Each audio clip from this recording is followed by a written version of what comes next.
Well, hey, everyone. Hope you're having a great day out there. We are in another week of looms, and this is quite a special loom for you. My name is Warren Howe. I'm a full time investor. Now, today, let's talk about how do we project whether or not a company will increase its market cap within a 3 to 5 year time frame. Okay, so let's talk about that. Essentially, we have to know, so every time we go into investing, every time we talk about valuations, every time we talk about the business, what we want to do is that we want to size up the company.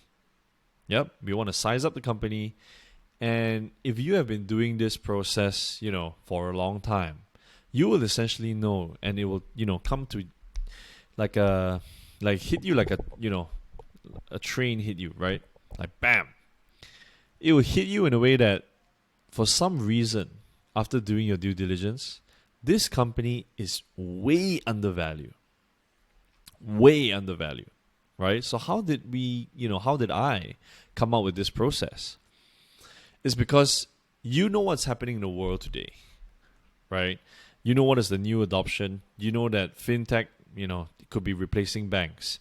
You know that property tech is replacing the traditional ways of buying and selling homes. You know that the traditional way of construction and manufacturing is getting replaced. You know that, that's why 3D printing will come in. You know that ICE cars are getting replaced, right? Getting disrupted. EVs, the new age of EVs. Yep. These are not new. These are actually coming, right? So my point is that when you want to size up a company, especially if it's a small company targeting a small niche, but doing awesome in their, in their traction, doing awesome in their, user adoption, they're actually gaining revenues of, 100% quarter over quarter, 200% quarter year over year. If you have companies like those, you will know that they have a huge total addressable market to capture, right? Huge total addressable market to capture. But this is something where we cannot, there are some things that we can actually quantify, but end of the day, we need projections. So investment is about projecting because we don't, not to say we don't care about what's happening 3 to 5 years before, but we want to know what's going to happen 3 to 5 years ahead, right? So that's the key.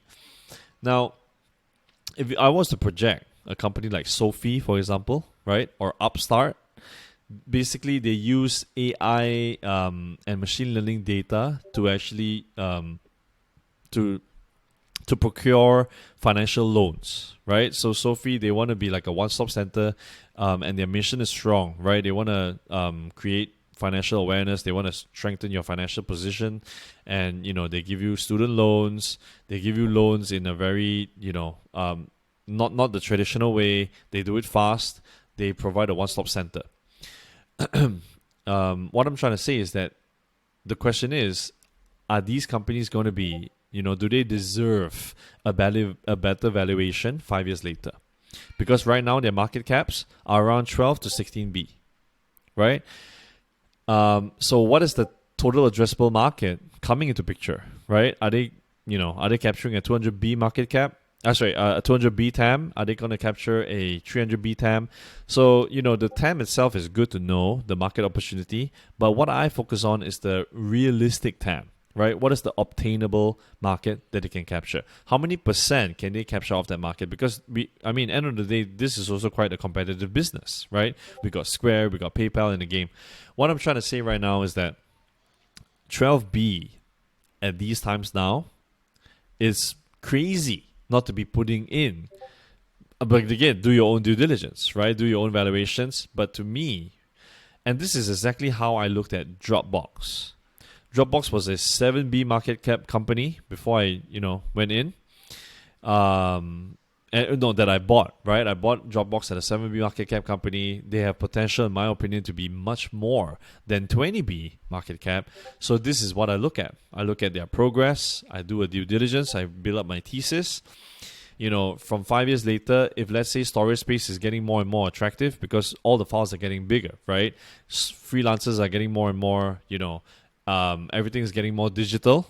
Yep, instead of the traditional brick and mortar or traditional way of selling. Companies are using more clips, videos, right, to actually save up into their database. My point is that storage space is going to grow. What are the companies that will deserve a better valuation, although they have huge competitors running, right? So to me, Dropbox was a steal at 7 billion. Now, we got companies like Redfin, and the list goes on, right? My point is that if a company is AI backed or have machine learning opportunities, right, data analysis, to tell you what is the better decisions in the future, these are the type of companies that deserve a better valuation, and this is where I can start off with. The second thing I can start off with is the branding. Whether we like it or not, branding is a huge factor, right? There are reasons why growth companies are actually considered growth because they have, they never drop below 100 PE.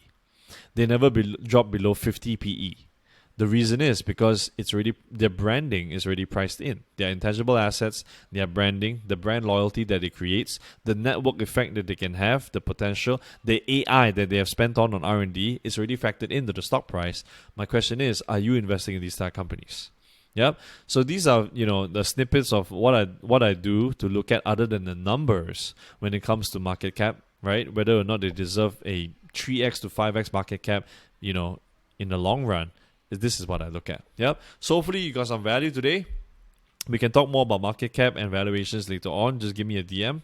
Hopefully you can join, the community, and I'll see you in the next one. Thank you.